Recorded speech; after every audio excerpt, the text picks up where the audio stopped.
Անդրադառնանք հենց միանգամից միջնորդությանը, հակադարձումները դատախազի, հենց այդ պատճառով էլ մենք ուզեցինք իր հետ զրուցել, ինքը կաշկանդված է, ասաց պիտի դատախազություն դիմի, որքանով են օբյեկտիվ,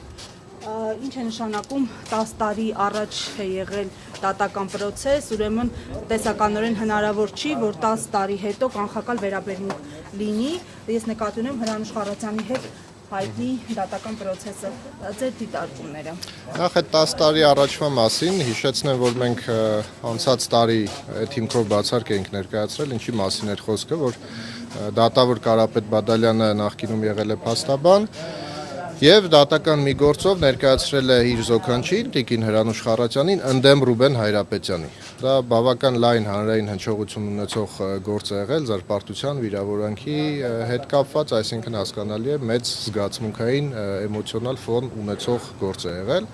Այդ գործով ինքը ներկա եղել է Ռուբեն Հայրապետյանի դատավարական հակառակորդը եւ ի վերջո պարտվել է այդ գործը որպես փաստաբան եւ այս ամեն ինչը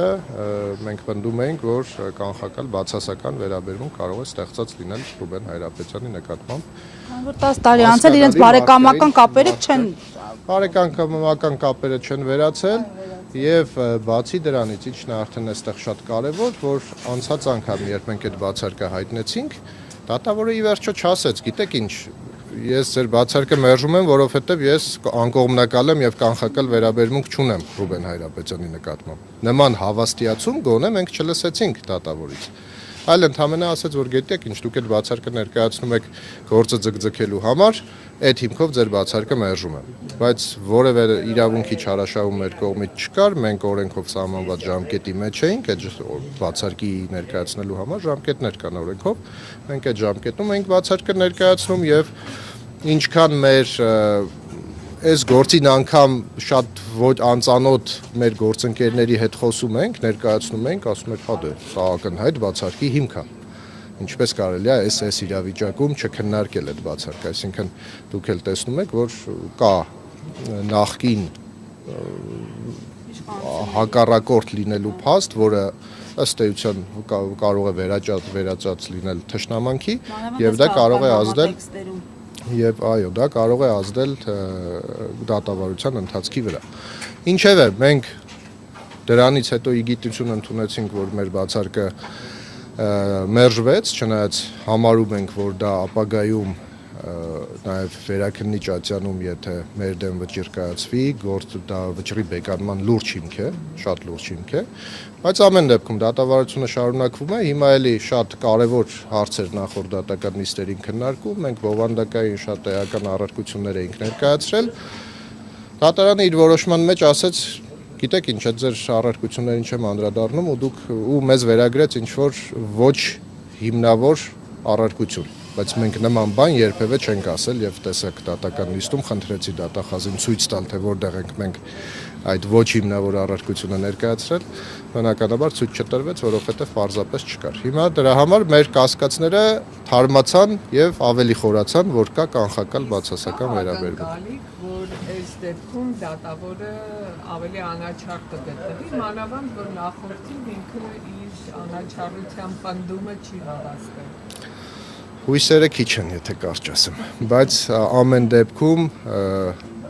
եթե մենք դատավարությանը մասնակցում ենք, մենք պետք է բոլոր դատավարական հնարավորությունները օգտագործենք, մեր փաստարկները բոլոր ներկայացնենք, այդ թվում դատավորի անաչառության վերաբերյալ մեր կասկածները եւ կրկնեմ, եթե նորից ստանանք մերժում, դա հետագա